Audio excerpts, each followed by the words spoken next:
Ahoj, ahoj, ahoj, tady je Dave Pyropice 55 a dneska si ukážeme test, co udělá 4 diabolky z této pistole želinám a 4 diabolky z této větrovky. Už jsem to zkoušel a je to fakt překvapivé. Takže nejdřív zkusíme pistol, najdeme si 4 diabolky.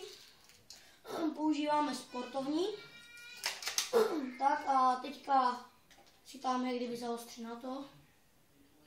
Jo? A dívejte se. Můžeme se podívat, že vůbec nic se tomu té želině nestalo. Je úplně celá, takže zase drž. Takže já to tam vystřílím všechno. Rychle a mířím přímo do želiny. Tam se to vás zastavilo. Kdybyste měli plné tělo želin, tak byste to vůbec necítili, že to střílí. Úplně se to té želinky odrazí. Vůbec není jak to tak. Takže si vezmu kameru a zase vidíme, že vůbec nic. Želina je celá. Drž. A pojď blíž, pojď blíž. Teďka budeme střílet na tu popelnicu a budeme střílet z větrovky. Je to úplně to samé. Zase se nic nestane. Aspoň myslím. Takže máme nabité. A pau. No, to už se tam trochu zarylo, ale vůbec to neprostřelilo. Můžeme se to vzít. Vůbec to neprostřelilo, je to tam zase celé. Jen to, opatrně. A teď už to tam zase vystřílím, to je první, takže ještě 3. To tam já tak dělám.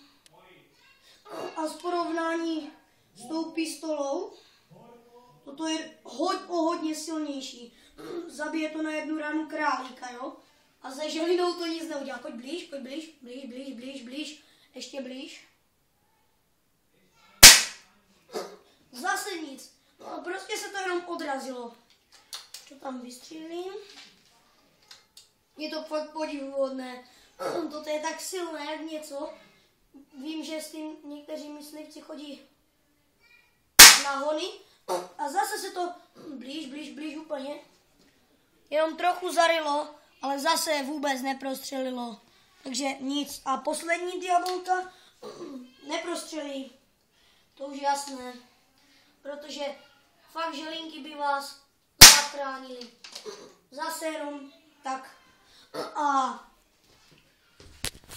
můžeme se podívat, zase jenom se kousíček zaryla.